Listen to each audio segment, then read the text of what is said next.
Siguiendo con el programa del seminario, damos inicio a la mesa titulada Evaluación de la Alternancia.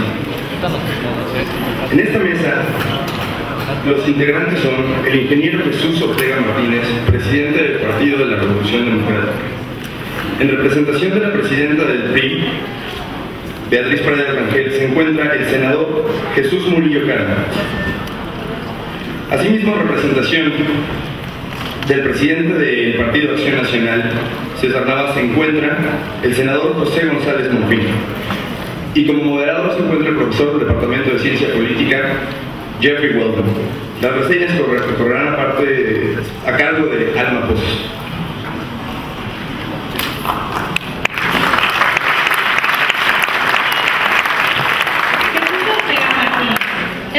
Es oriundo de Aguascalientes, estudió en el Instituto Tecnológico Regional de Aguascalientes y en la Escuela Nacional de Ciencias Biológicas del Instituto Politécnico Nacional.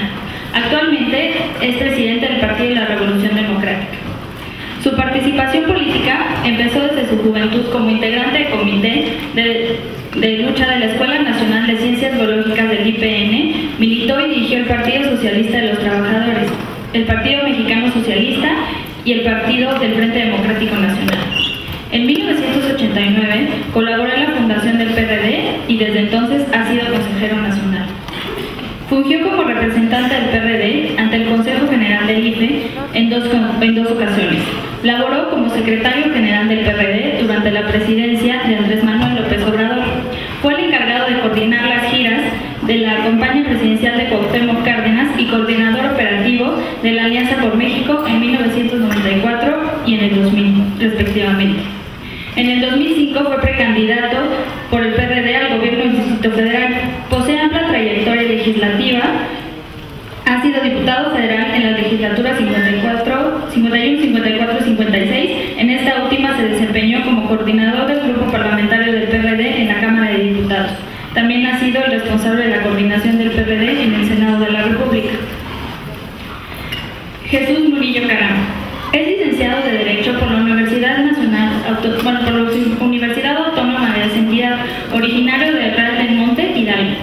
Dentro de la administración pública ha ocupado diversos cargos donde se desempeñó como oficial mayor de la Presidencia Municipal de Tulancingo y secretario de ese ayuntamiento, subprocurador de Justicia del Gobierno del Estado, secretario general de Gobierno del Estado de Hidalgo, subsecretario de Gobierno y subsecretario de Seguridad Pública de la Secretaría de Gobernación, director general de Asuntos Jurídicos y oficial mayor de la Secretaría de la Reforma Agraria.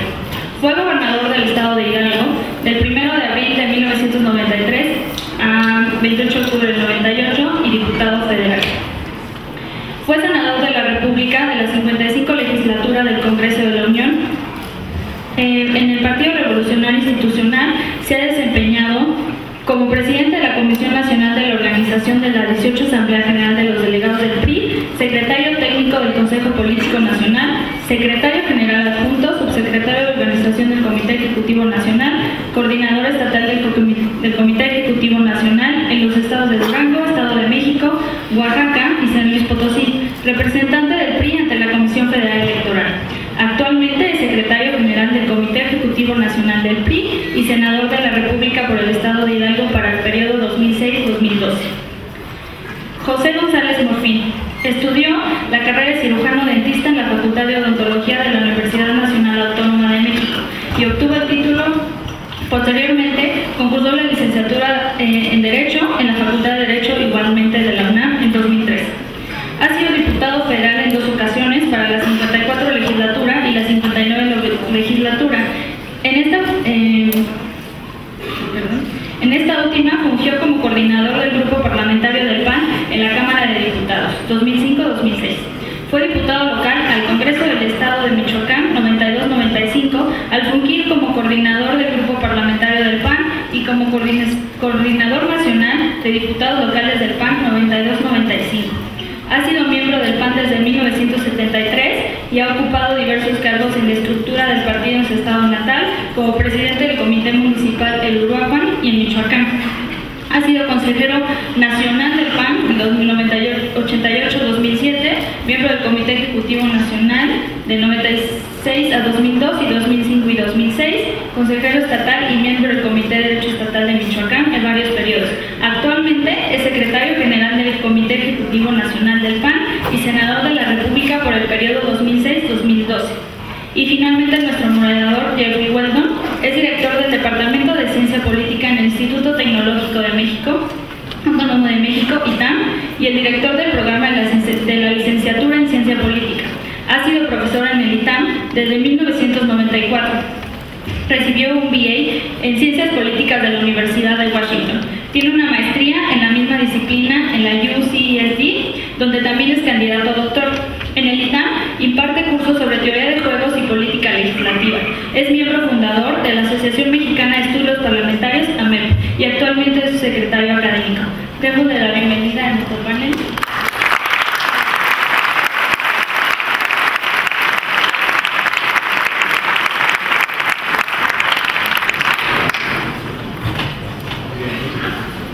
Muchas gracias por la introducción, muchas gracias por la invitación a la Asociación de Exalumnos del ITAM. Es un placer estar aquí otra vez y que tenemos aquí un grupo muy interesante de líderes de los partidos que van a platicar de su posición sobre la alternancia desde la perspectiva de sus partidos.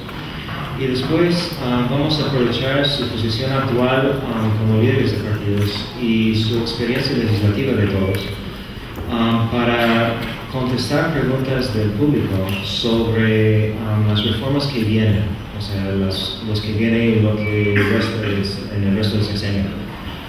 Creo que debemos aprovechar su presencia para ver, o sea, la posición de cada uno.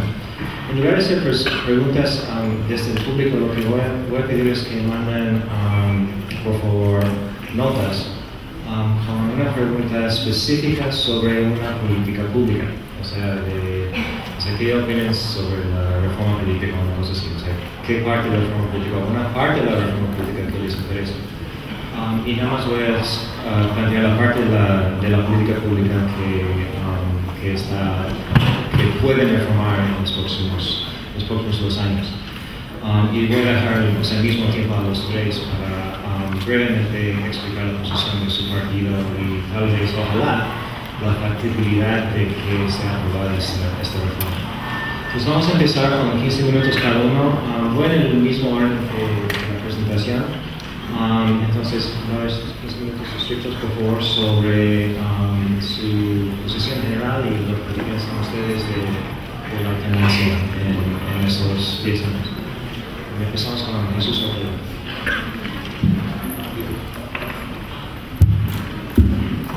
Pues muchas gracias en primer lugar a las autoridades del ITAM.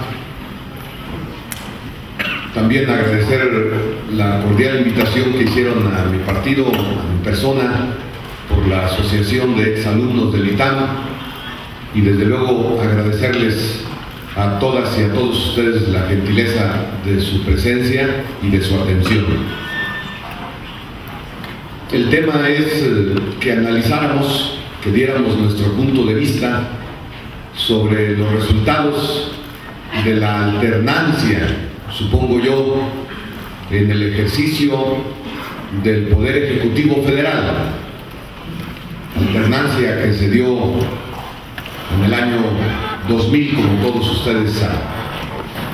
Y yo creo que para dar un juicio sobre los resultados de la alternancia en el Ejecutivo Federal, en la Presidencia de la República, tenemos que enmarcar este hecho político en un proceso que algunos analistas han dado en llamar el proceso de transición democrática en México, el proceso de cambio del viejo régimen presidencialista, del régimen de partido de Estado o del régimen de partido cuasi único a un sistema democrático, hacia un sistema democrático de equilibrio de poderes, de respeto al voto, de sufragio libre, de instituciones democráticas,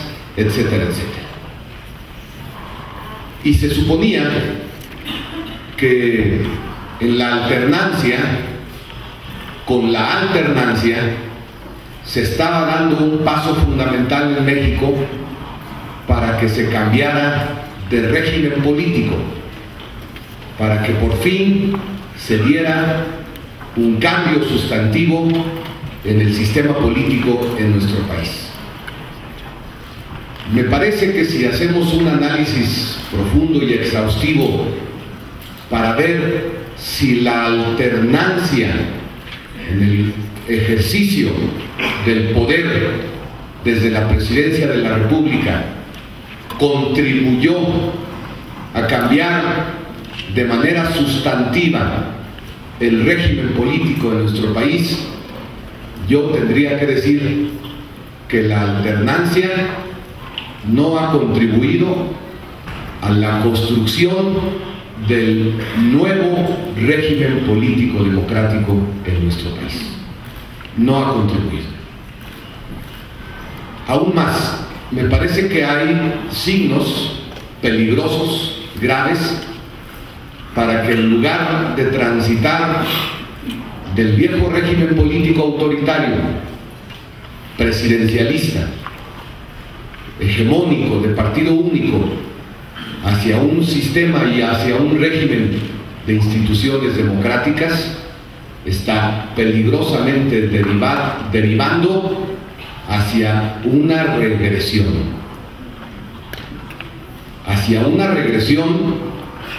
peor que el antiguo régimen presidencialista. Me explico.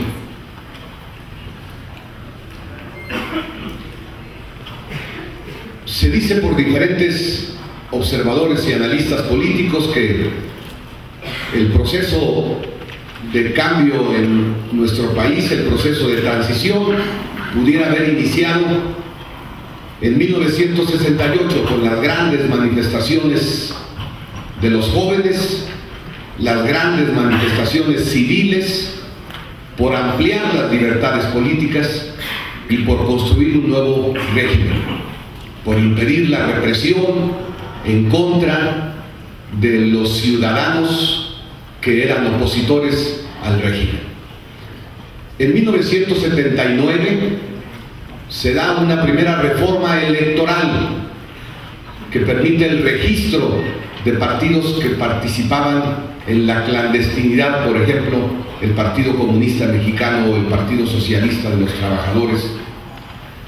Y desde 1979 hasta estos últimos años se han realizado varias reformas electorales, algunas trascendentes, algunas importantes, otras superficiales.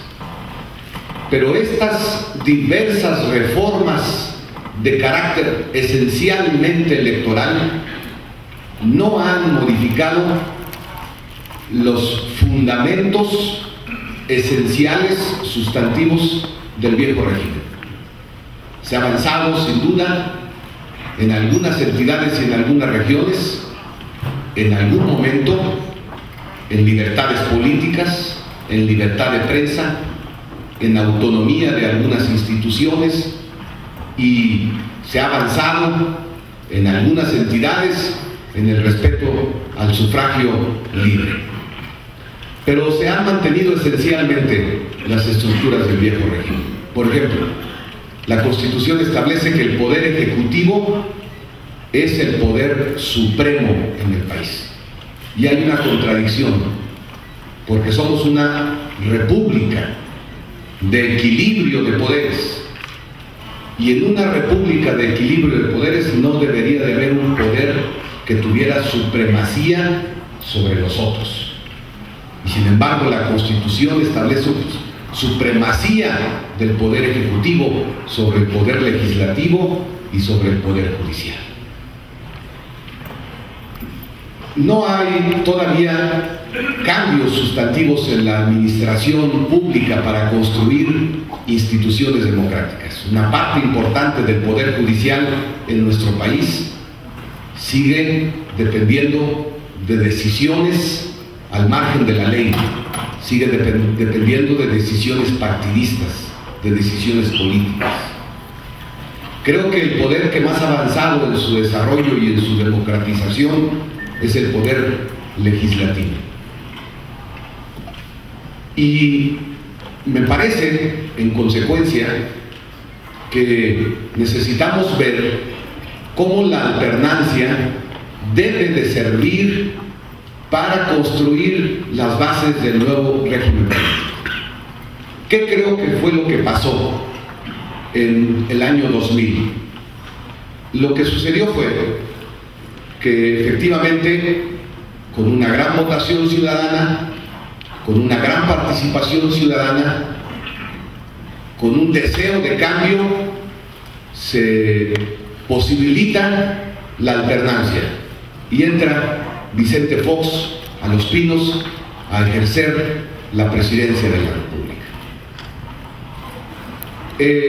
Un año después de ejercer la presidencia de la República, lo recuerdo perfectamente, Fox, en la ciudad de Querétaro, en un acto conmemorativo de la Constitución de nuestra República, un 5 de febrero, establece una serie de cambios que deberían de realizarse en nuestro país para hablar verdaderamente de que nuestro país estaba en rumbo hacia el nuevo régimen y en camino de una verdadera transformación política en nuestro país.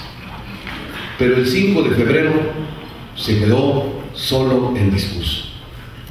El expresidente de la República, Vicente Fox, pactó con los poderes del viejo régimen sobre la base de que eso le garantizaba, entre comillas, estabilidad y gobernabilidad. Y puede ser que le haya garantizado cierta estabilidad y algún grado de gobernabilidad, pero esta estabilidad y esta gobernabilidad, entre comillas, mantuvo las viejas estructuras del antiguo régimen político presidencialista. Un ejemplo: el presidente antes decidía quién sería su sucesor. Vicente Fox decidió no quién sería su sucesor, pero sí decidía quién no debería de ser su sucesor. Un ejemplo de cómo se ejercía todavía de manera autoritaria el poder desde la presidencia de la República. Y no hubo cambios sustantivos en las estructuras y en la arquitectura del viejo régimen para, decía, garantizarle estabilidad y gobernabilidad. Y termino en los 15 minutos que me tocan de inicio. No solamente no hubo cambio del viejo régimen, no solamente no se sentaron las bases para el nuevo sistema político democrático de equilibrio verdadero de poderes, de instituciones democráticas, sino que hay el peligro hacia una regresión. ¿Regresión en qué sentido? Y esto no es nada personal, esta parte de mi reflexión. ¿Regresión en qué sentido? En que el poder presidencial omnímodo, absoluto, que se ejercía en el viejo sistema, se distribuyó efectivamente, pero se distribuyó entre los gobernadores de los estados, que muchos de ellos, la mayoría de ellos, están actuando como señores feudales. Lo que en el viejo régimen hacía el presidente de la República, que mandaba sobre el Poder Judicial, que controlaba los medios de comunicación, que impedía elecciones limpias y transparentes, que controlaba sindicatos, que controlaba asociaciones empresariales o asociaciones civiles, lamentablemente ese fenómeno se está reproduciendo en las entidades de la República. Y hay gobernadores sin distingo de partidos que hacen lo mismo que hacía el presidente de la República en el régimen anterior. Necesitamos parar esa regresión, retomar el rumbo de los cambios sustantivos hacia el nuevo régimen político, y eso implica efectivamente reformas de gran calado, reformas profundas que, si me permiten, las anunciaré, las que son necesarias desde mi punto de vista, en mi próxima intervención. Gracias por su atención.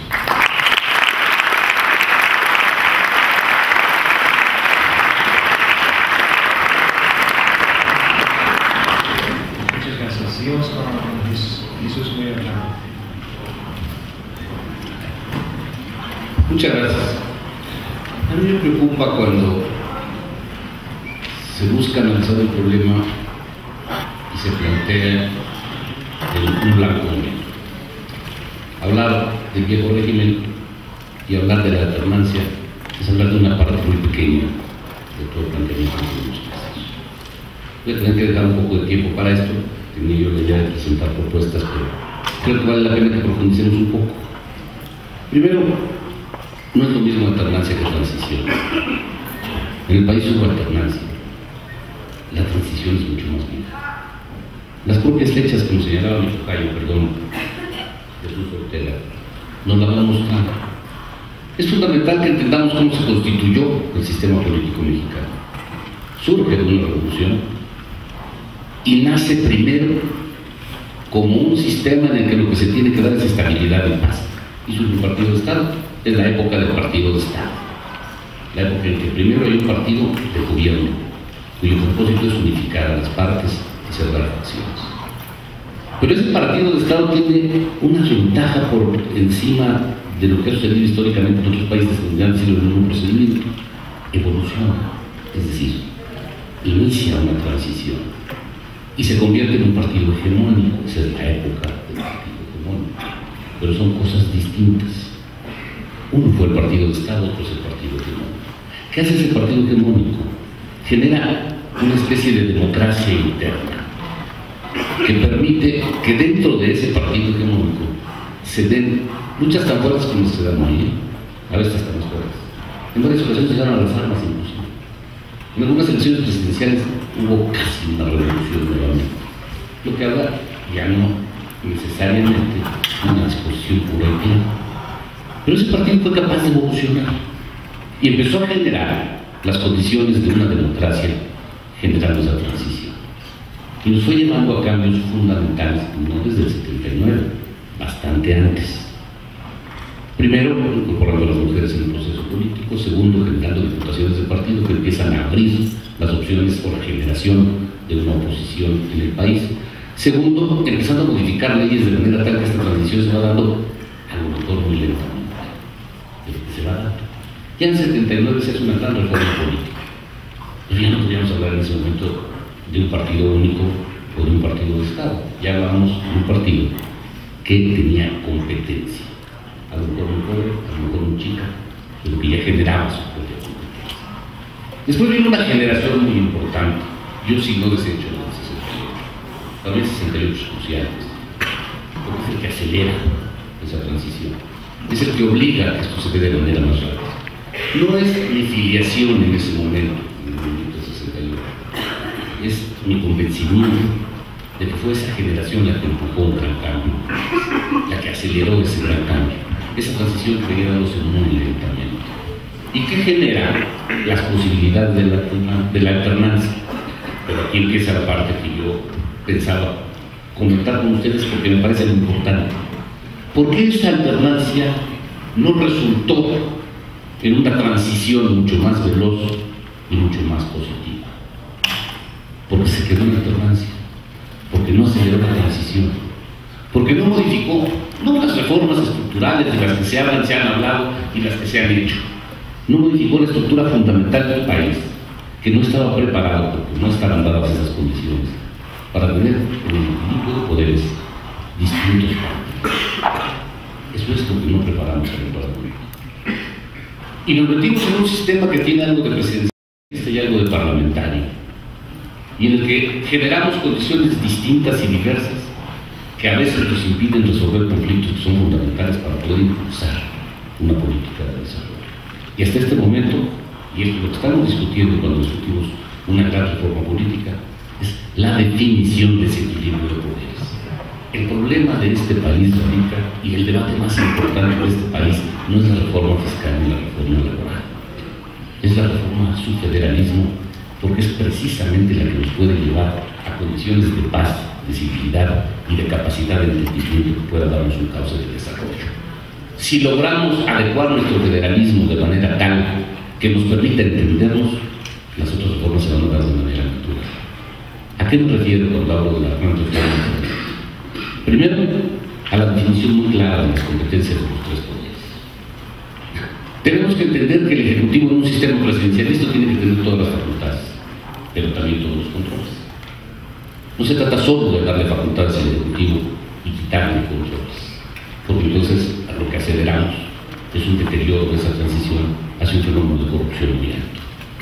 Tenemos en consecuencia que darle al Ejecutivo todas las facultades que tiene que tener para ejecutar y hacer, al mismo tiempo que le ponemos todos los controles. Y tenemos que darle al legislativo una definición precisa, no solo de su ámbito legislativo, que es en donde hemos venido deteriorando el sistema democrático mexicano. El legislativo tiene también una función de control. La primera función de control del legislativo se da en su propia facultad de legislar. Y eso es algo que tenemos que... es tan simple, es tan claro y es tan evidente que a veces se nos olvida. El legislativo tiene tres facultades fundamentales en su tarea de legislar. O aprueba las iniciativas, que pueden ser del presidente de cualquiera de los facultados por la ley, o las modifica, o las rechaza. Tiene las tres facultades. A mí me preocupa enormemente cuando dicen, es que los diputados y los senadores no aprueban. Si estuviéramos aprobando leyes todos los días, este país sería un caos. La función del legislativo es hacer las leyes que se requieren, pero las adecuadas. Y su obligación es analizarlas, debatirlas, discutirlas y, ojo, aprobarlas, modificarlas o rechazarlas. Si la obligación del legislativo fuera aprobar todas las leyes que le mandan, pues desaparezcamos al legislativo, no tiene ninguna función, no sirve para nada. No, esa es su primera función de control, pero no es la única. El legislativo tiene funciones de control que tienen que ver con la fiscalización de las acciones, fundamentalmente del Ejecutivo, y en muy pocos casos con las del Judicial. Y las del Judicial analizar el conflicto y darle una resolución interpretativa. Esto lo tenemos que definir con precisión para algo que nos dio la alternancia y que no teníamos. Mayorías distintas en poderes distintos. Esta es nuestra tarea fundamental. Es en esto en lo que no hemos podido avanzar a fondo. Pero también en la otra parte del federalismo. El gobierno federal, el gobierno local y el gobierno municipal. Diseñaron nuestros constituyentes gobiernos municipales para un país muy distinto a nosotros, absolutamente distinto a nosotros, un país rural, un país en que los municipios fuera de 2 o 3 eran prácticamente similares. Y diseñamos un artículo 115 que se convirtió en una camisa de fuerza. Camisa de fuerza de tal tamaño que hoy que queremos plantear condiciones para generar policías que nos permitan darle seguridad al país, nos enfrentamos a esa camisa de fuerza que le da las mismas características y capacidades a Guadalajara que a San Pedro de los Palotes en cualquier pequeño municipio. Y que San Pedro de los Palotes no puede ni siquiera pagar la policía, los tienen que obligar a que lo sean. Y no podemos hacer una ley general de policía para San Pedro de los Palotes y para Guadalajara. Consecuentemente, tenemos que rediseñar también ese espacio federal para saber qué atribuciones se quedan exactamente en la dimensión de un municipio, cuál es exactamente la dimensión de un estado y cuáles son las que asume la federación. Porque lo que estamos haciendo para resolverlo nos lleva a lo que ya apuntaba mi tocayo, un riesgo peor que la solución. Estamos empezando a centralizar otra vez. Estamos empezando a convertir otra vez a este país federal en un país centralista, en el que las decisiones se toman todas en el centro y simplemente se ocupa a los demás como administradores. En consecuencia, redefinir ese federalismo es una función fundamental. Me dicen cómo ando de tiempo, que no hay ningún momento que se pueda saber. Me quedan 5 minutos y yo puedo seguir con lo que era 6-7, pero no los voy a analizar tanto. En consecuencia, la tarea central para que esta alternancia se convierta en transición radica en reentender nuestro sistema. Se habla incluso y este será el último tema que utilizo, de cambiar el presidencialismo por un parlamentarismo. Hay muchos tipos de parlamentarismo, pero fundamentalmente y centralmente lo que esto implicaría sería generar un poder ejecutivo con mayoría parlamentaria, que esa es la característica, digamos, eje del parlamentarismo. Es decir, en un sistema parlamentario gobierna el que tiene la mayoría en el Parlamento. Esto habría que analizarlo en las condiciones y en la perspectiva de nuestra actualidad, para ver si no, en lugar de resolver un problema, podríamos generar un problema mayor. Para mí el problema no radica tanto en si nos llamamos parlamentarios o presidencialistas, sino en las facultades que tenga cada uno de los órganos para hacerlo. ¿Cuál es la ventaja del parlamentarismo? Que nos da mayoría en la Cámara y permite gobernar hasta que se rompe esa mayoría. Y en nuestro caso, con todo respeto y hablando con toda la realidad que estoy obligado a hablar ante jóvenes, sin rasgos partidistas, yo tengo el serio temor de que nuestras alianzas parlamentarias duraran lo que dura una elección y tuviéramos que estar cambiando de gobierno cada 8 días. Y si bien nos va, y si mal nos va cada 6 meses. Esto me hace pensar en que lo que tenemos que modificar para poder llegar a un auténtico sistema parlamentario son las características del equilibrio de poderes en nuestro presidencialismo.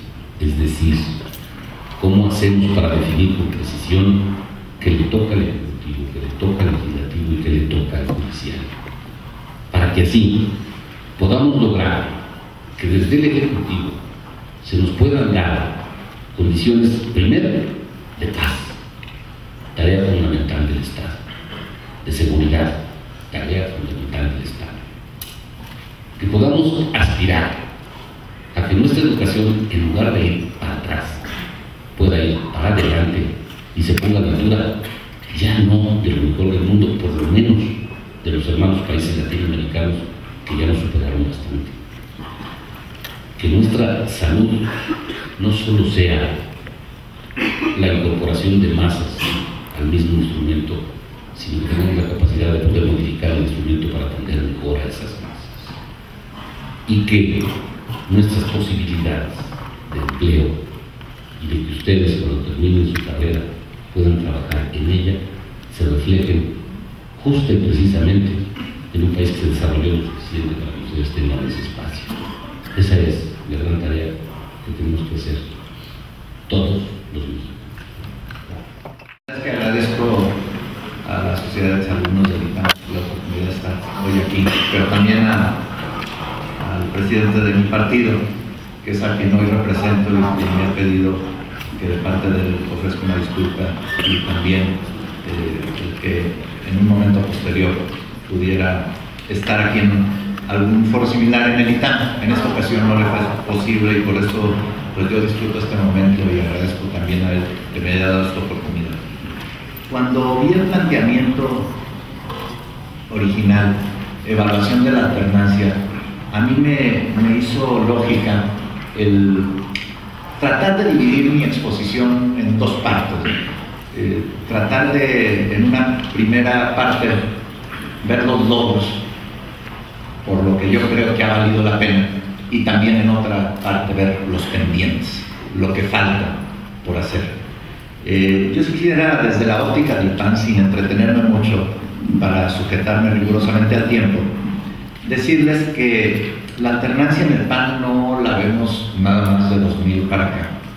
Creo que el PAN es el único partido en el mundo que estuvo 61 años en la oposición sin haber accedido al poder, desde 1939 hasta el 2000, pero que también durante ese tiempo tuvo logros muy importantes para la vida política del país.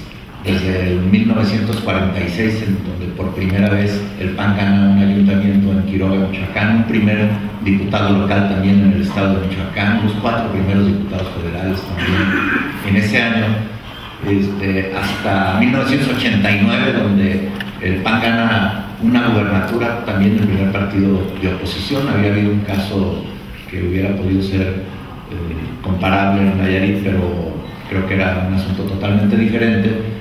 El 89 me parece que es otro parteaguas cuando llega un gobierno distinto al del presidente de la República a un estado, y por supuesto en el 2000, donde creo que se da definitivamente en el país la alternancia, y aquí coincidiría con el senador Murillo Karam en que la alternancia hace posible o debe hacer posible la transición, que en esa etapa estamos, y es uno de los grandes pendientes que tenemos.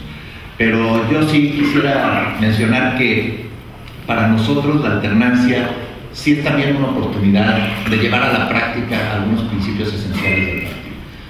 Si lo logramos o no, creo que toca juzgarlo a la sociedad, a los ciudadanos, pero sí los objetivos del PAN para buscar la alternancia están muy claros, y yo los definiría en dos grandes principios: solidaridad y subsidiariedad. Solidaridad para, pues, con todos tratar de disminuir la pobreza y la desigualdad en este país, generar condiciones de bienestar para todos, y subsidiariedad para que los gobiernos hagan solo lo que no puede hacer la sociedad, y que entendamos también los gobiernos como que el gobierno menor, la célula principal, que es el municipio, es el responsable de generar las condiciones de bienestar en su comunidad, y solo debe de hacer lo que no pueda el municipal, los gobiernos estatales, y solamente debe de hacer lo que no puedan hacer los gobiernos estatales, el gobierno federal. Esto me parece esencial, y creo que es hacia donde se ha enfocado el partido, y la evaluación creo que sería egoísta de mi parte tratarla de hacerla yo. Yo creo que para hablar de logros de la alternancia, y trato de concentrarme de 2000 para acá, habría que hablar en las tres vertientes, ¿no? En la parte política, en la parte económica y en la parte social. Y yo, en lo personal, aunque puedo coincidir con mis compañeros del panel en que son más los pendientes, sí creo que ha habido logros muy importantes en cada uno de los grandes temas político, económico y social. Yo creo que en el sistema político mexicano en este momento hay un mayor sistema de pesos y contrapesos. Creo que el presidente, contrario a lo que decía el senador Murillo Karam, tiene en este momento menor peso en las decisiones que el que tenían los presidentes hasta el año 2000. Es evidente, ha sido acotado en muchas de sus atribuciones, las que tenía de jure y otras que de facto se daban. Yo creo que hay mucha mayor incorporación de la ciudadanía a la toma de las decisiones públicas. Me parece que la construcción de instituciones como el IFE, como el IFAI, como la CNDH, como la Auditoría Superior de la Federación, me parece que no nomás van en el camino correcto, sino que son logros de todos, y son logros también de la alternancia, del fortalecimiento de esas instituciones. El que tengamos elecciones más transparentes, aunque tengamos muchos pendientes, creo yo, todavía en el ámbito local, y no partidizo esta decisión, simplemente me parece que no es lo mismo el Instituto Federal Electoral que todavía los institutos locales electorales en los estados. Me parece que ahí hay un gran pendiente que tenemos que resolver, pero yo creo que el hecho mismo de que se haya dado la alternancia con distintas fuerzas políticas en 20 de los estados del país, en 2/3 partes de las entidades federativas, me parece que habla de que hay un gran avance en estos temas. Hay un pluripartidismo real, esto es una realidad, ya nos acostumbramos incluso a vivir con él. Y yo creo que esto es bueno para el país. Yo creo que hay un esquema muy interesante de negociación en el Poder Legislativo. Yo creo que hay mucha mayor apertura para la construcción de políticas públicas. Me parece que el funcionamiento orgánico de las cámaras es muy distinto al que nos tocó. Entiendo que a Jesús Ortega y a mí nos tocó iniciar igual en la 54 legislatura. Eran los temas de la gran comisión, eran los temas donde ni siquiera los que éramos diputados en aquel entonces sabíamos qué se hacían con los recursos del Poder Legislativo, porque solamente un órgano que se llamaba Gran Comisión, y donde solamente estaba representado un partido político, era el que decidía todo al interior del Poder Legislativo. Me parece que en materia de debate, de cómo se toman las decisiones al interior del Congreso, hay un gran cambio que se ve en todos lados, y yo creo que, aunque nos falta en el Congreso, y lo digo aquí como uno de nuestros grandes pendientes, también avanzar en materia de transparencia. Creo que uno se puede puede dar la vuelta a la página, tratar de volver hacia atrás y ver cómo estábamos cuando llegábamos la primera vez al Poder Legislativo, y la verdad es que el grado de avance es enorme. Y los pendientes son todavía más grandes.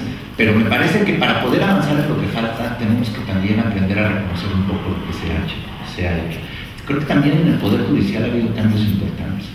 El ver cómo la Corte discute la ley Televisa, los matrimonios y adopciones entre parejas del mismo sexo, lo de la guardería de Hermosillo, tan doloroso para todos, el tema de luz y fuerza del centro, el que el máximo órgano jurisdiccional debata, y ahora, pues afortunadamente de cara a la ciudadanía, todos esos temas de la nación, me parece que también es un cambio fundamental en el Poder Judicial, y estamos entrando a la etapa de juicios orales, y hay un consejo de la judicatura que permite que por lo menos sea más transparente la decisión de cómo se otorgan los ascensos en la carrera judicial. Me parece que hay un cambio también ahí fundamental.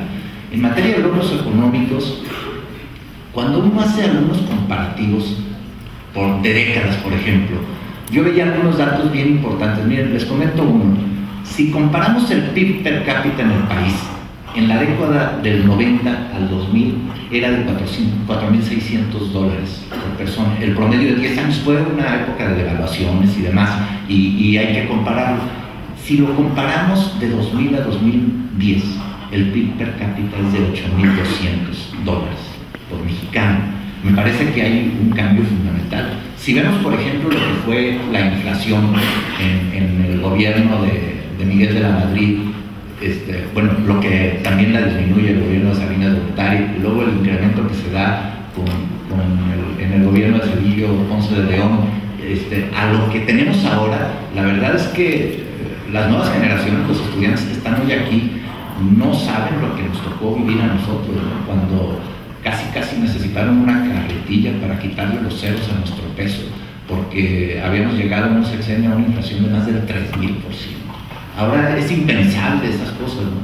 Yo creo que hay logros muy importantes, y en gran medida también se deben a la alternancia. Por supuesto que hay pendientes enormes, simplemente señalo el tema, por ejemplo, del empleo. Aunque este año se haya generado un gran número de empleos, entiendo que van algo así como 700,000, la verdad es que hay un rezago acumulado de generación de empleos en este país que hace que millones de mexicanos estén del otro lado de la frontera. Pero me parece que también tenemos que reconocer lo que se ha avanzado en materia, por ejemplo, de credibilidad y de transparencia de la deuda pública, de su porcentaje respecto al PIB. O sea, la deuda pública, simplemente si comparamos también 2 décadas, la deuda pública del país pasa del 83% del PIB al 23% del PIB de una década a otra. Ya no quiero ni pensar lo que se ha avanzado, lo que han cambiado otros conceptos. Y quiero decirlo que no lo veo esto, no quiero armar aquí una polémica, que yo no veo esto como logros de un gobierno, de un partido político. Yo lo veo como logros de los mexicanos, así lo entiendo. Y en la parte social, yo creo que también lo que se ha avanzado en esa materia, en cuanto a transparentar los programas públicos desde los padrones, el que sepamos que hay 6 millones de familias que reciben un programa como Oportunidades, que reciben entre 600 y 2.000 pesos por familia, y que esto se hace de manera transparente, y que ningún partido político puede sacar raja de un programa como ese, o como el Seguro Popular, que aunque es un programa federal, se aplica o se administra a través de los gobiernos de los estados. Me parece que también ahí encontramos logros muy importantes, y son logros de la sociedad en su conjunto, no nada más de un partido político. Entonces, no me gusta que seamos mezquinos en esta parte. Yo estoy, como todos, convencido de que hay muchísimo por hacer, y quiero concentrarme en esta segunda parte, prometo sujetarme al tiempo, en eso que yo pienso y que creo que definió muy bien el senador Murillo Karam. ¿Cómo le hacemos para pasar de la alternancia a la transición? ¿Cómo consolidamos la transición y cómo logramos que esta se dé en beneficio de todos los mexicanos, y especialmente de los que menos tienen? Yo creo que ahí es donde debemos de concentrar nuestros esfuerzos. Y yo creo que hay algunas palabras y conceptos que deben estar siempre presentes. Una palabra que a mí me gusta usar y que tiene una aplicación muy fuerte en el tema de seguridad pública, pero que puede ser aplicable a cualquier otro de los asuntos, es el de la corresponsabilidad. ¿Cómo le hacemos para ser corresponsables a los 3 órdenes de gobierno y a los 3 poderes? Me parece que eso es fundamental. En el tema, por ejemplo, de seguridad, si no logramos que haya corresponsabilidad entre el Poder Ejecutivo Federal, entre los poderes ejecutivos de los estados y entre los ayuntamientos, y si no logramos también que haya también corresponsabilidad entre los 3 poderes de la Unión, los 3 poderes de la Unión y los 3 órdenes de gobierno, me parece que no vamos a poder avanzar en el país. Yo creo que ese es un tema pendiente y yo creo que tiene mucho que ver con que hemos partidizado todas las decisiones. Y en términos de opinión pública, si algo logra nuestro país, se quiere etiquetar como logro de un partido político, de un gobierno federal o estatal o municipal, pero siempre con un impacto partidista. Entonces me parece que ahí tenemos un problema muy, muy serio. Reinventamos al país cada 6 años, reinventamos los municipios cada 3 años, reinventamos las cámaras de diputados federal y de los estados cada 3 años y reinventamos la Cámara de Senadores cada 6 años, porque en México no hay reelección legislativa. Es increíble que ya solamente en Costa Rica y en México no exista la reelección legislativa.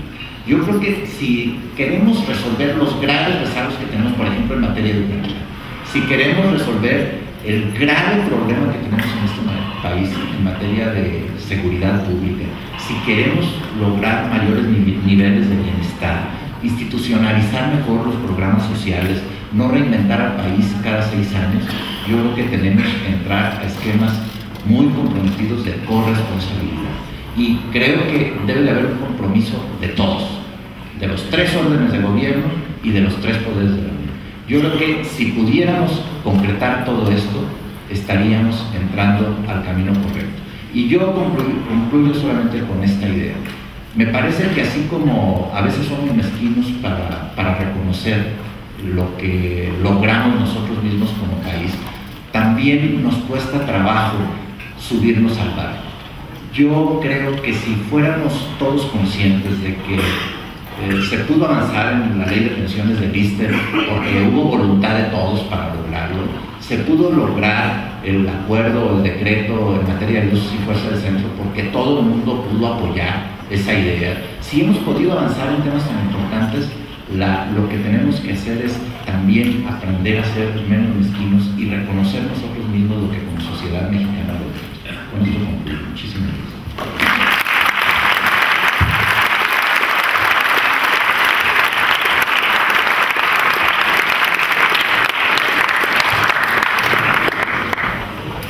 Vamos a entrar a la sesión de preguntas.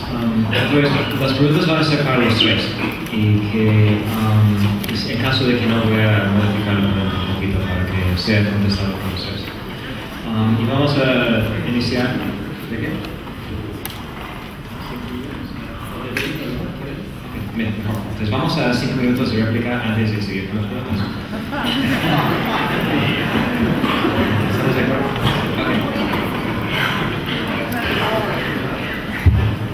Yo entiendo la dificultad de intervenir en debate de estos cuando se habla del gobierno. Creo que fue muy cuidadoso mi compañero senador. Pero yo tengo que agradecerle públicamente, porque todo lo que relató como logros de la alternancia fueron logros de mi partido y del gobierno. De liberación del PRI, de la cancelación del PRI, el Congreso tuvo ese tipo de estructura que se requirió con el PRI. El Consejo de la Judicatura nació en época del PRI. Es cuestión de resistencia, no estoy diciendo nada que no pueda aprobarse. El IFAI nació bastante antes del 2000, bastante antes del 2000. El IFAI también nació antes del 2000. Ese ingreso del per cápita de 8.200 resulta real en el país más desigual del mundo. Sí aumentó el ingreso per cápita, es normal. El ingreso petrolero que tuvimos en los últimos 10 años lo tuvimos en toda la historia del país. Los miles de millones de dólares que ingresaron por petróleo lo tuvimos en toda la historia del país. ¿Y qué sucedió? Que este ingreso per cápita que se nos da de 8.200 es un promedio, porque somos el país más desigual en Latinoamérica. Somos el país que tiene más pobreza y más rico. No se repartió adecuadamente.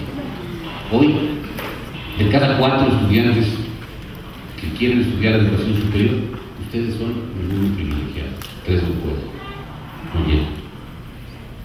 Eso habla de desigualdad. Y todos estos logros, todos, se hicieron bastante bien en tiempo del PRI, pero no por el PRI. Yo sí soy cuidadoso y no voy a hacer esto. Se hicieron porque entonces ya había un conjunto de partidos políticos y de ciudadanos incorporados que permitieron que esto se lograra. Solo que se logró no en la alternancia, quiero ser muy preciso, antes de la alternancia. Produjeron magníficas consecuencias como la alternancia y espero que produzcan más. Pero sí quiero dejar claro que no se vale desconocer algo que sí se hizo antes de. Muchas gracias.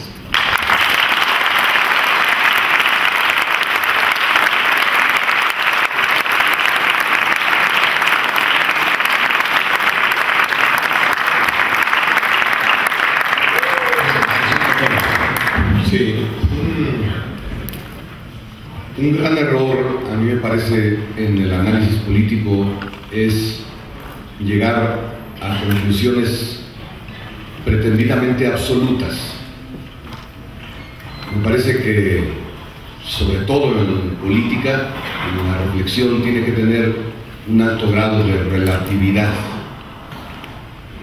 Y yo pienso, desde luego, que de 1968, desde el movimiento estudiantil, cívico, social de 1968 a el 2010, pues hay cambios significativos importantes.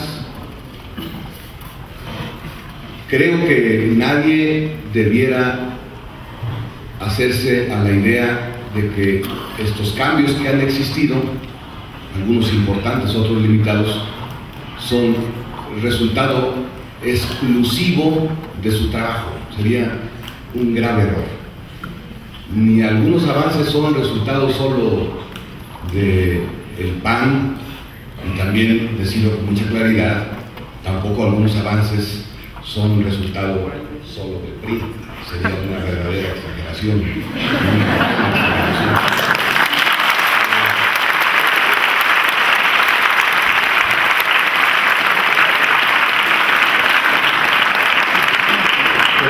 Como yo diría que tanto virtudes como aciertos en algunos avances que hemos tenido, que son resultado, yo diría, en mayor o en menor proporción del conjunto de las fuerzas políticas y a veces del conjunto de las fuerzas sociales en contra de las fuerzas políticas, de las fuerzas ciudadanas en contra de las fuerzas políticas.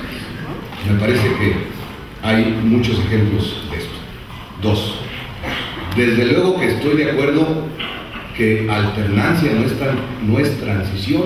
Si esa ha sido mi tesis en mi primera exposición, la alternancia en México no ha conducido a la transición.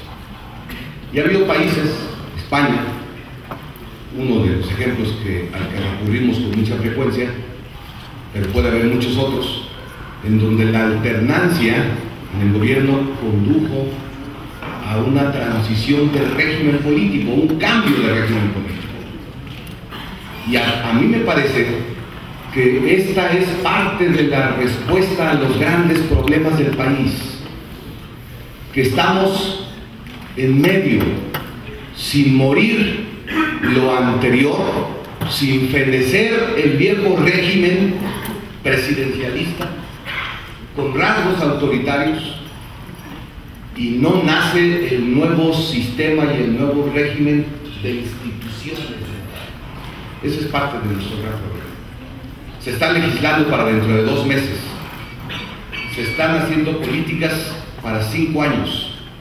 Se están trazando planes para 2 años, los gobernadores trazan planes para 4 años, algunos gobernadores trazan planes de gobierno para la próxima elección, legisladores presentan leyes en función del calendario electoral. El gran problema del país es que de la alternancia necesitamos pasar al gran acuerdo de Estado o a los grandes acuerdos de Estado para fijar el rumbo del país. El gran problema es que no tenemos rumbo. Estamos en un limbo político y parte importante de los grandes problemas es la ausencia de definición del rumbo, no solamente del presidente de la República, sino también en el Congreso de la Unión y también en otros niveles de gobierno, como entre los gobernadores.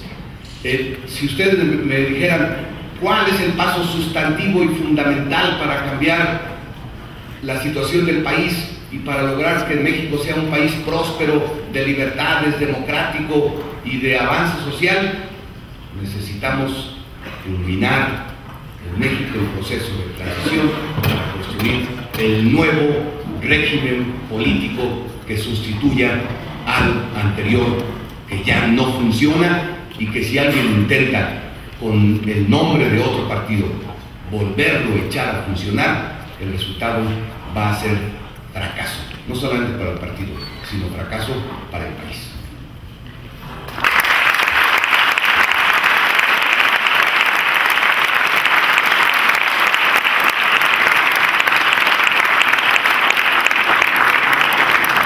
Gracias.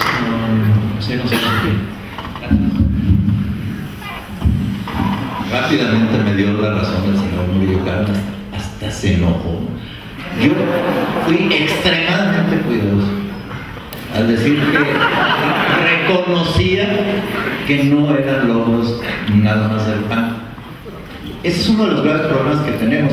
Fíjense qué curioso, partido y parte tienen la misma razón, la misma etimología, ¿no? Y evidentemente los que formamos parte de un partido político pues aceptamos la forma de pensamiento, la forma de acción de esa parte de la sociedad que piensa como los que están dentro de un partido político, pero yo trato siempre de abstraerme de eso porque yo creo que es más importante la visión de la sociedad. Y yo decía que uno de los graves problemas que tenemos es que todo lo queremos etiquetar como un logro partidista. Fíjense, nos decía, por ejemplo, de instituciones como el IFE, el IFAI, la Autonomía Superior de la Federación, la Comisión Nacional de Derechos Humanos. Estoy hablando de los organismos constitucionales autónomos. Bueno, el IFAI tiene un carácter un poquito diferente, pero y desde la 54 legislatura yo llegué por primera vez al Congreso, el PRI perdió la posibilidad de reformar por sí mismo la Constitución. A nosotros nos tocó votar el primer IFE, todavía no tan autónomo como esto, pero todavía en esa 54 legislatura lo votamos y lo llevamos a la Constitución. Ya era imposible para un partido político solo, afortunadamente, hacer y deshacer con nuestra Constitución lo que quisiera. Yo creo que todos, absolutamente todos los logros son de todos, y creo que en esto coincido con Jesús. Ha tenido mucho que ver la sociedad con Jesús Ortega. Me parece que el impulso ha venido desde la sociedad. En algunas cosas, creo yo, nos han forzado, en otras no han podido. Nos hemos resistido los partidos políticos.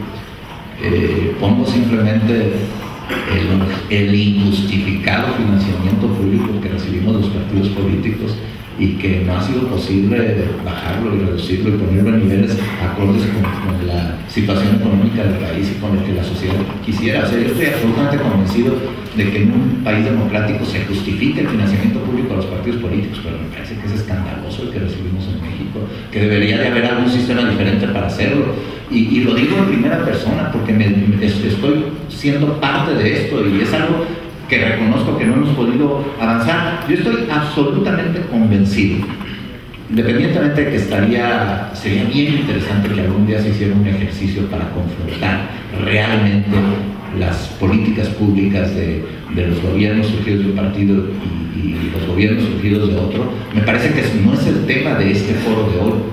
El tema de este foro es la alternancia y en todo caso lo que ha servido a este país.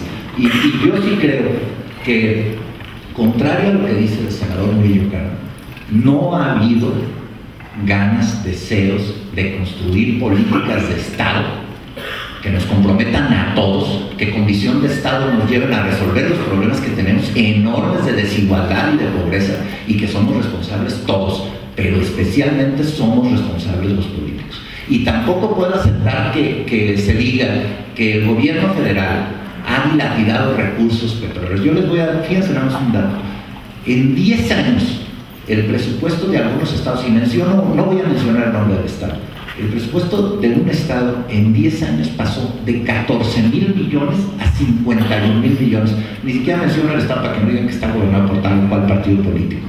La transferencia de recursos, los excedentes petroleros, la forma como se han ido desconcentrando los programas, ha hecho que por mucho los presupuestos que crezcan sean los de las entidades federativas, no los de la federación.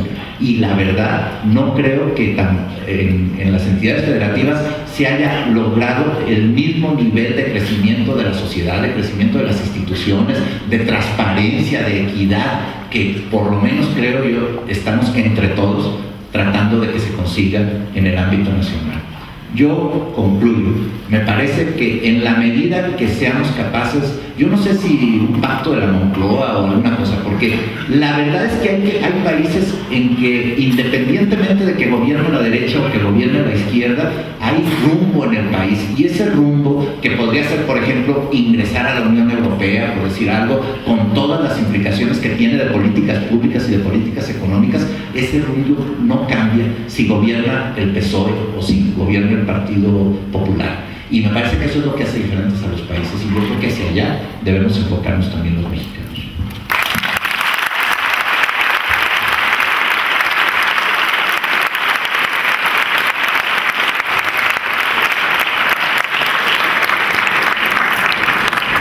Gracias. Ahora vamos a empezar con las preguntas. Voy a hacer, estoy solucionando aleatoriamente en las clases.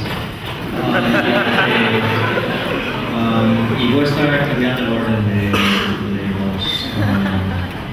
los líderes de los partidos también. La primera pregunta es, ¿cuál es la posición de su partido con respecto a la reelección inmediata de alcaldes, diputados y senadores? Empezamos con Jesús Uribe. Si puede contestar, no solo la posición, pero qué tan factible piensa si es esta reforma. Muy bien. Amigo mío, no sorprende que esté de acuerdo con su Ortega, mi compañero senador, están de acuerdo en muchas cosas, pero siempre llevan un briste enfrente.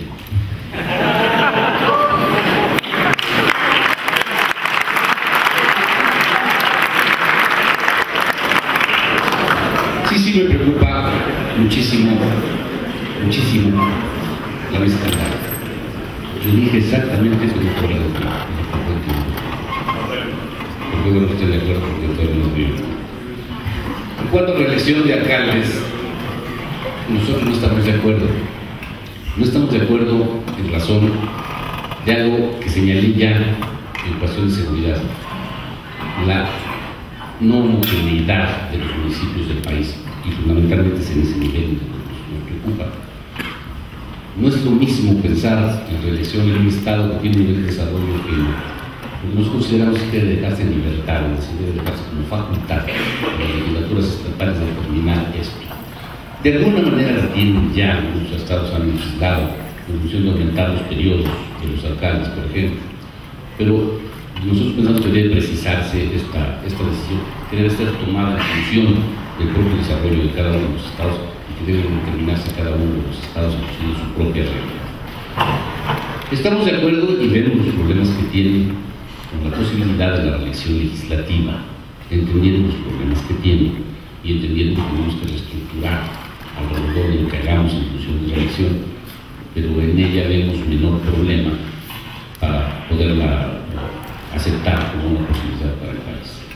No la pensamos todavía en gobernadores y presidente de la República, porque creemos que este debe ser el paso final de una serie de medidas de esta naturaleza.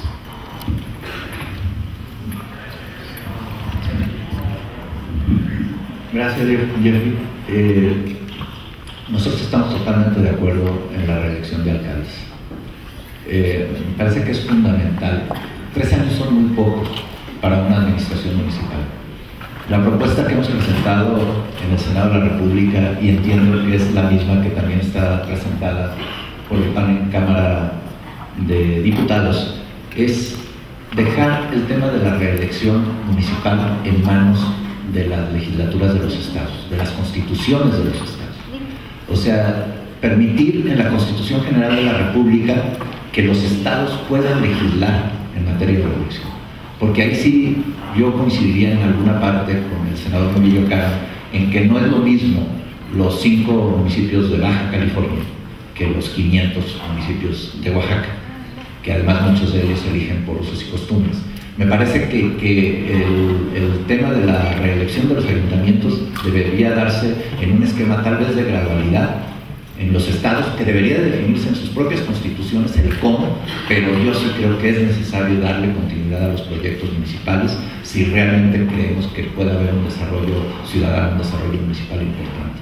Y en el PAN tenemos 40 años luchando por la reelección legislativa, no de manera indefinida.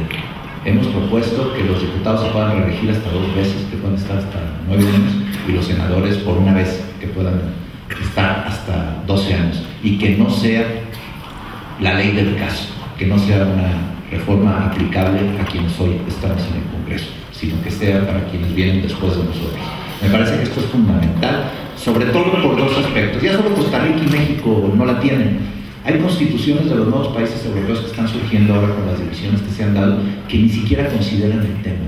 No hablan de reelección en ninguno de sus sentidos, porque lo dan por descontado que es algo normal, ordinario, y que es un derecho de los ciudadanos, sino de los partidos o de los votados.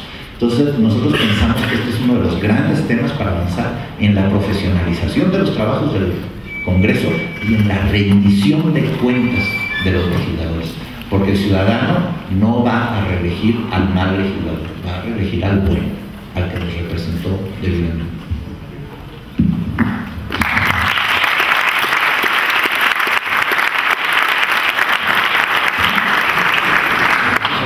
Gracias.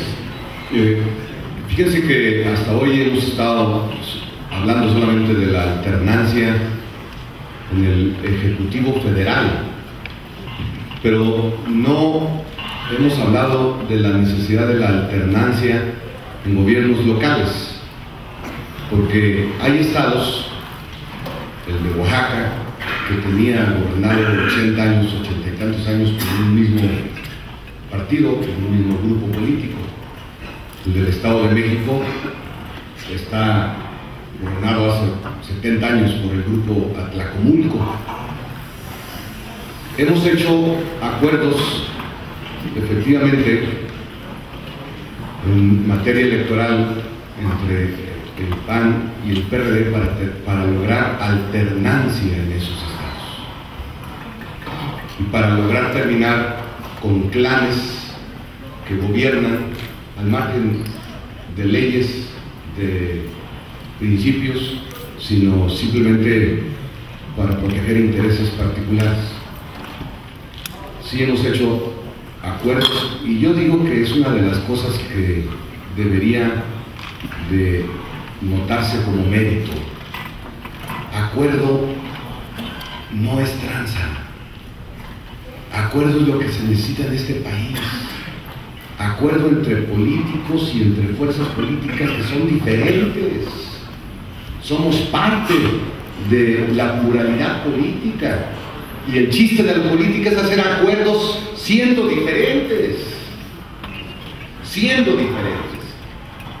Yo celebro que el PRI haya hecho acuerdo con el PAN en el Congreso de la Unión para aumentar el impuesto del 15 al 16%. Y la razón no fue terminar con el autoritarismo de un gobierno, la razón es para que se mantuviera en el poder Peña Nieto en el Estado de México, para que no hubiera alianza entre el PRD y el PAN en el Estado de México. Es que se fue un acuerdo. Sí.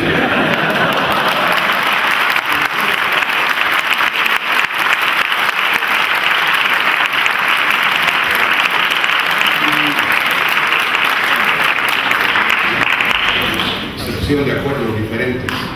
Como se han puesto de acuerdo diferentes en los congresos locales, el PAN y el PRI, para hacer leyes absolutamente regresivas, como las de la penalización de la aborto.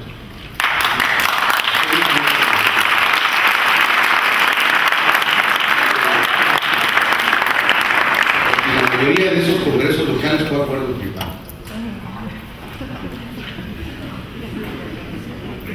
Ojalá que lográramos acuerdo sobre un punto, las tres fuerzas políticas y otras que no están agrupadas en partidos políticos, para este asunto de la reelección.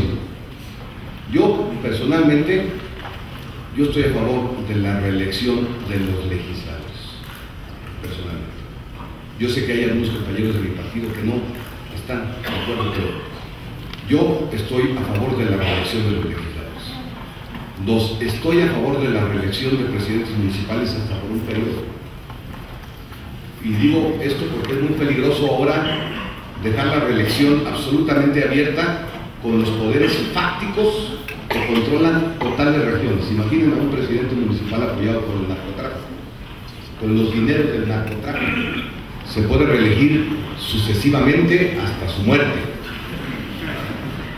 con los poderes y con las presiones del narcotráfico. Entonces, en el principio de la reelección del poder legislativo y de los presidentes municipales, con esta acotación estoy totalmente de acuerdo. Y rapidísimamente, no estoy a favor que se termine con la representación proporcional, porque tanto el PRI como el PAN dicen sí a la reelección, pero sin la representación proporcional. Correcto, el PAN, creo que el PRI no está en esa posición. Entonces, que exista la representación proporcional y que exista también la reelección de legisladores. Esa es mi posición.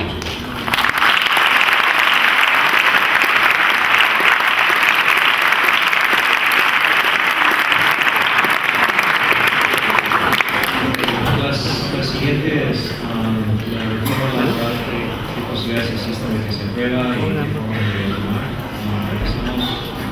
Estamos a favor de Gracias. Nosotros estamos absolutamente convencidos de que se requiere una reforma laboral.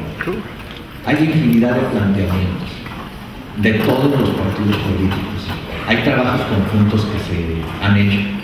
Hay uno que le tocó encabezar a Carlos Abascal cuando estaba de secretario de Trabajo y que se presentó como iniciativa en la Cámara de Diputados con 200 y tantas firmas de distintos partidos políticos. Hay muchas iniciativas que pueden servir de marco a algo que yo creo que es una de las grandes necesidades de nuestro país.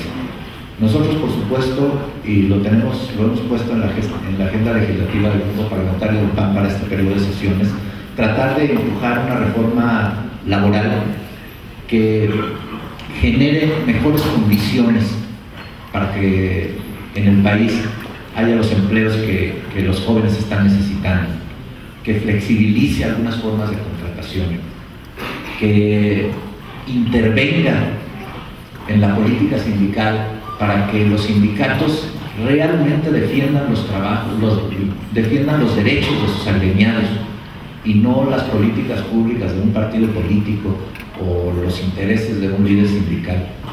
Nosotros vamos a empujar durante este periodo de sesiones como una de nuestras prioridades el que por lo menos podamos poner a discusión.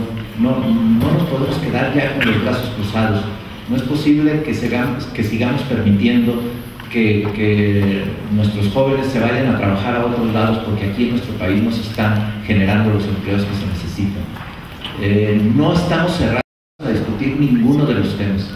Me parece que sin tabúes hay que entrar a discutir cada uno de los temas de una buena reforma laboral y creo que sería deseable que esta fuera una de esas políticas de Estado que transversalmente nos abarcan a todos los sectores sociales de la población y a todos los partidos políticos y que podemos ir juntos hacia adelante porque es, creo, una de las grandes necesidades que tenemos en este país.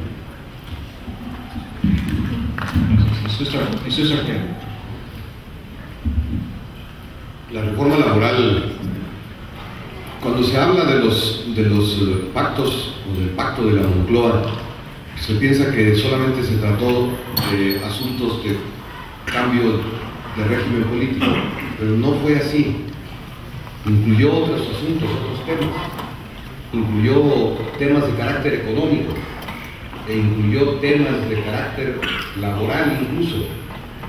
Y los grandes cambios en muchos países no pueden limitarse solamente a un tema, tienen que incluir los grandes problemas nacionales. Aquí el problema es, en el caso de la reforma laboral, que se tiene desde la perspectiva gubernamental, esa es mi percepción, una reforma laboral solo sostenida en reducir derechos de los trabajadores o conquistas de los trabajadores. Una reforma laboral sustentada solo en eso no es correcta, no sirve. Por ejemplo, yo le incluiría otro tema en la reforma laboral que es fundamental y que tiene que ver con el cambio de régimen, que con los sindicatos corporativos en México, amigas y amigos estudiantes. ¿Debe de implicar una reforma laboral terminar con el sindicalismo corporativo en México? Pues yo creo que sí. Pero cada vez que discutimos en el Congreso, y me ha pasado en muchas ocasiones, cada vez que discutimos la reforma laboral, lo único que se pone es flexibilidad en los contratos colectivos de trabajo.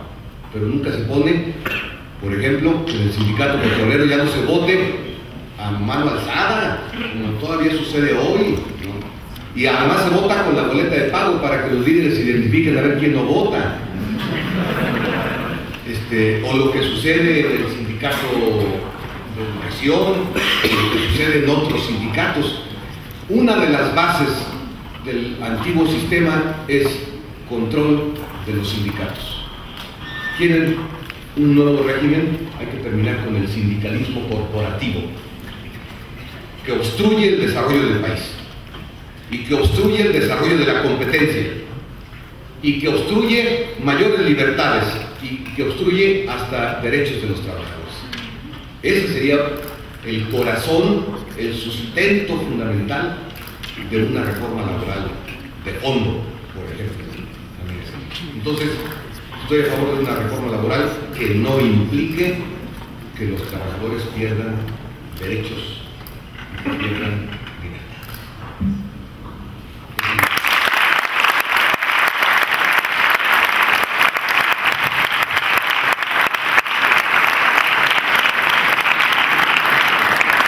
En nuestro caso, un tema del que no hay dudas sería remontar toda la historia, hacer una modificación que alterara lo que se ha conquistado en el ámbito de los trabajadores del país.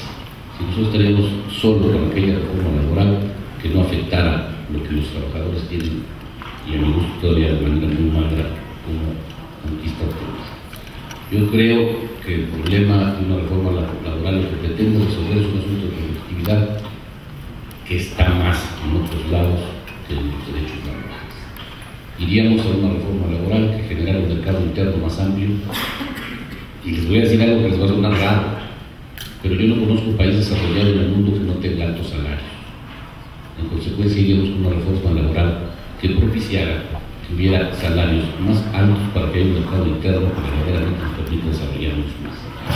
Creo que nosotros tenemos que estar planteando la reforma laboral, pero es muy difícil que nosotros planteamos una reforma estratégica.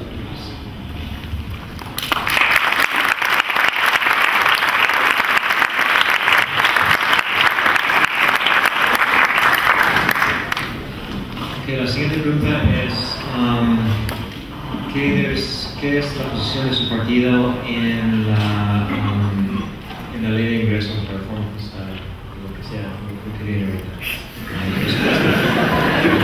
¿Dónde quieren que se impuestos? Algo así.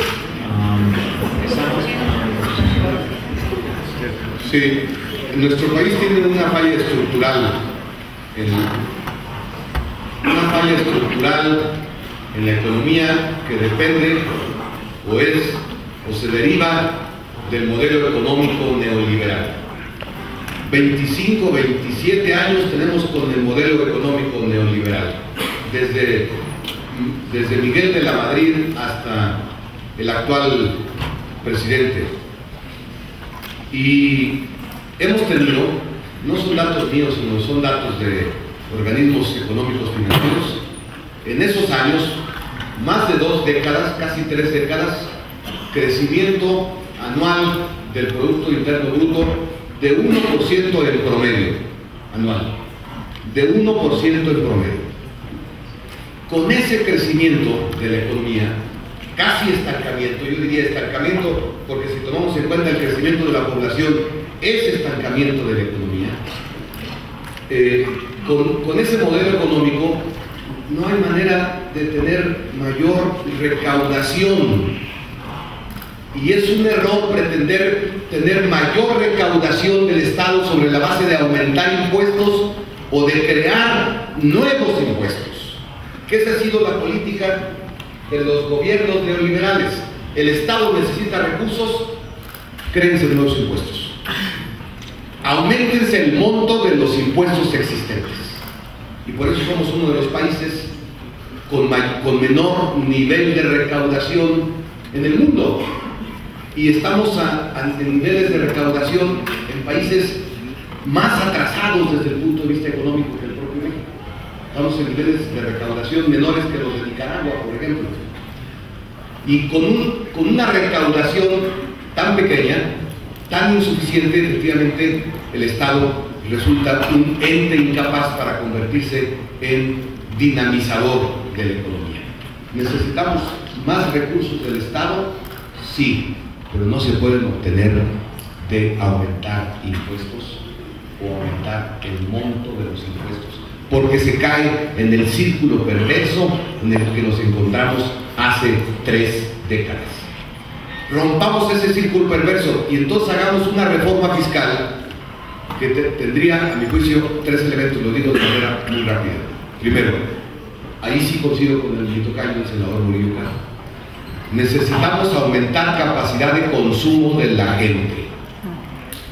Si no aumentamos la capacidad de consumo de la ciudadanía, no habrá capacidad de compra, no habrá dinamización de la economía y no habrá en consecuencia mayor capacidad de recaudación. Y al contrario, necesitamos efectivamente darle, al contrario de lo que sucede ahora, darle mayor capacidad de consumo a la ciudadanía. Hay un dato espantoso: el 30% de la población, tampoco es dato mío, consume de sobrevivencia. ¿Y qué país en donde el 30% de su población consume de sobrevivencia tiene capacidad de tener un crecimiento económico sostenido? Segundo elemento, a mi juicio deberíamos no cobrarle más impuestos a los que ya pagan. Deberíamos de ampliar la base gravable, y una manera de ampliar la base gravable es reduciendo impuestos. No estoy diciendo una locura, porque en otros países esto ha funcionado. Si se aumentan los impuestos, pagan menos los causantes cautivos. Si se reducen los impuestos, pagan más los causantes cautivos y nuevos causantes participan de pagar los impuestos. Y tercero, no va a haber recaudación fiscal si no se da un cambio sustantivo a la política económica. Si en lugar de una política de restricción conservadora, no pasamos a una política de impulso desde el Estado para el crecimiento de la economía. Eso sería mi respuesta.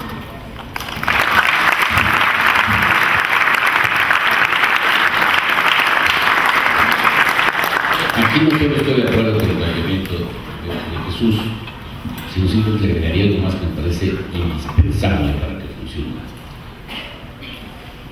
Es absolutamente imprescindible cambiar el sistema de recaudación sustentado en la desconfianza por un sistema de confianza.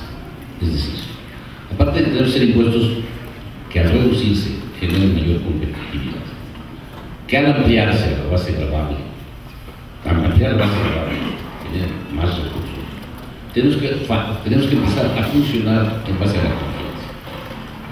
El contribuyente tiene que creer que sus autoridades usan el dinero correctamente, y la autoridad tiene que creer que el contribuyente le dice la verdad. Y para que esto resulte, en cualquier falla en cualquiera de los dos casos, si la autoridad miente o el contribuyente miente, seamos muy drásticos, tanto para la autoridad como para el contribuyente. Porque el asunto de empezar a desterrar las mentiras del país, y esta es una de las fundamentales, es básico, es crucial para que este país pueda desarrollarse y ser un país vivo.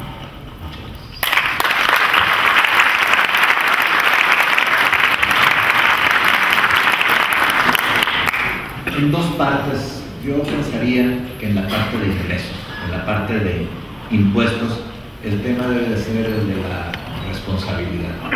Yo creo que necesitamos generar recursos necesarios, los indispensables para que funcionen los tres órdenes de gobierno. Me parece que,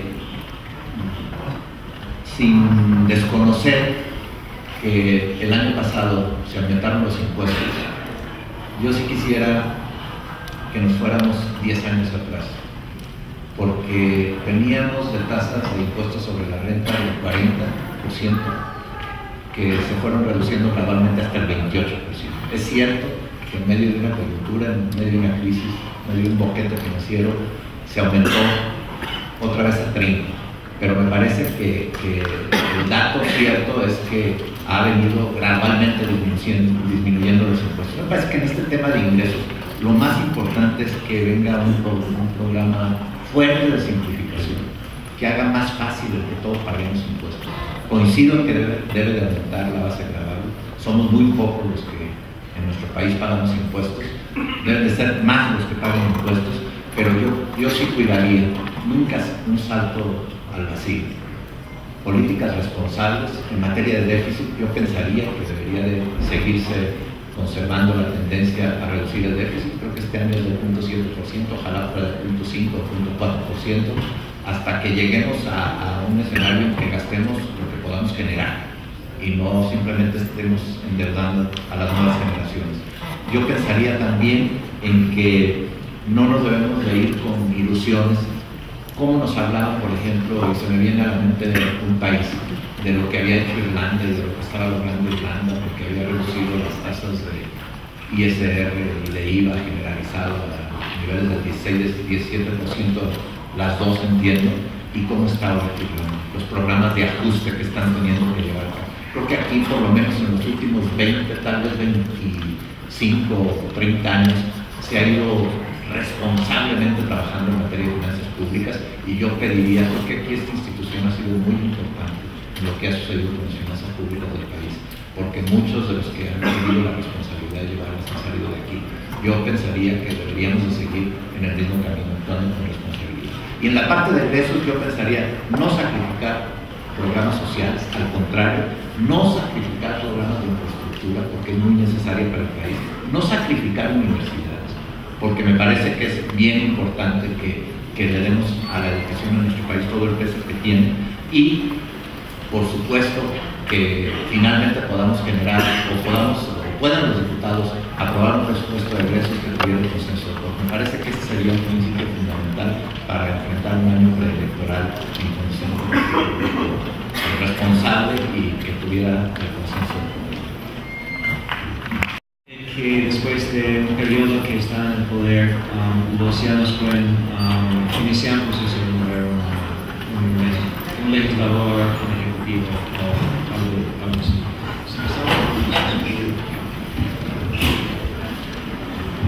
Estamos en el análisis entonces de ese tipo de medidas de participación ciudadana en la toma de decisiones de esta naturaleza. No son cuestiones fáciles, y aquí también tomaría el concepto de responsabilidad que pueda manejar el senador, que pudiesen, si están mal manejadas, vamos a una situación más grave que lo que queremos. Estamos tratando de ser muy responsables y muy cuidadosos, estamos en la etapa del estudio de de los hechos no solo de esta medida, sino varias más que tendrían que ver con la decisión ciudadana y las formas en que aplicándolas pudieran verdaderamente ser útiles y no convertirse en útiles. En principio yo estoy a favor de la revocación de mandato.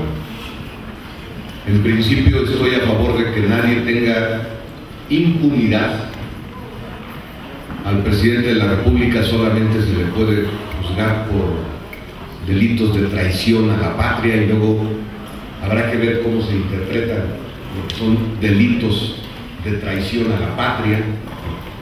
A lo mejor una pésima gestión o una gestión de corrupción es un delito de traición a la patria, pero en realidad, según nuestra ley, hay impunidad.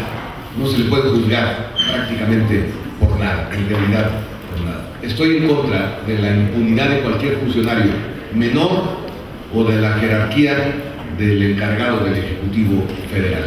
Pero tiene razón. El asunto de la revocación de mandatos se da generalmente en regímenes parlamentarios o semiparlamentarios. Yo desde luego que creo que es mejor el régimen parlamentario que el régimen presidencialista.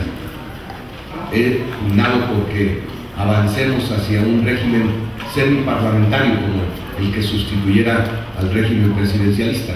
Y en el régimen parlamentario o semiparlamentario implica voto de censura a los integrantes del gabinete, que no son los secretarios del presidente del gabinete, sino es un gabinete. Hay voto de censura y también debe de haber, en consecuencia, voto de censura al jefe de gobierno. Esto es natural en un régimen democrático. En un régimen presidencialista tiene muchas complicaciones que ciertamente se deberían de analizar. Gracias. Yo creo en la democracia participativa. Me gustan más figuras como el referéndum y la iniciativa popular. Yo creo, por ejemplo, que cualquier reforma a la Constitución importante, ya no digamos fundamental, debería someterse a referéndum. Me parece que sería bien importante que pudiéramos avanzar en esa materia. Me parece también que si queremos aspirar a tener una sociedad mejor organizada, debemos impulsar figuras como la iniciativa popular, obligar al Congreso a discutir los temas de la sociedad, no nada más los temas de los legisladores o del presidente de la República. Me gustaría conocer una propuesta integral de qué se está hablando con eso de revocación de mandato, porque sí me parece que puede ser muy peligroso. Yo no me negaría a discutir ninguna propuesta seria que se presentara al respecto, pero me parece así nada más decir revocación de mandato, o sea, pues en un momento de crisis en un país sometemos al presidente de la República a un referéndum si se queda o no, que me parece sumamente peligroso para cualquier país, ¿no? Yo creo que sí hay que avanzar en algunas formas de democracia participativa, pero me parece que esto de la revocación del mandato habría que estudiarlo, habría que ver de qué se trata. Me gustaría verlo en papel y tinta y con mucho gusto pues entrar a la discusión de un tema como ese.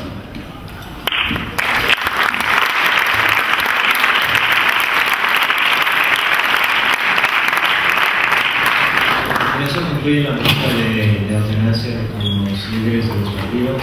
Quiero agradecerles por su atención, por su brevedad y por el rico discusión que hemos tenido. Vamos a pasar la micrófono a Guillermo Soler. Muchas gracias, maestro. Solamente quisiera agregar que estoy muy contento de que el ITAM el día de hoy haya sido un centro para la reflexión y el debate de los temas más importantes a nivel nacional. También me congratulo de que hemos sido testigos como México, como bien ya lo dijeron los ponentes con mucho más talento que yo pudiera tener, fue un país que tuvo un hito en su historia política, que fue la alternancia. Una alternancia que, si me permiten, le cambió el eje de gravedad. Y a partir de ahí, cuando se cambia el eje de gravedad, México ha buscado un nuevo equilibrio.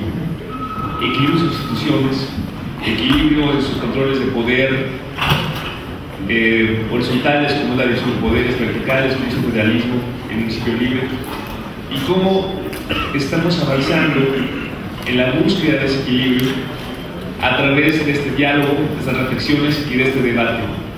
Muchas gracias a la mesa, muchas gracias a los ponentes, a su moderador, gracias a ustedes por participar con los eventos de la asociación. Hoy el ITAM creo que cumple con sus metas de ser un centro de reflexión y debate del más alto nivel. Quisiera también agradecer al Departamento de Ciencia Política por su apoyo, a la Representación Consensos por apoyarnos también en el evento, y con estas palabras agradeciendo de nueva cuenta a los ponentes, doy por clausurado el evento. Muchas gracias por todo, muchas gracias a todos ustedes.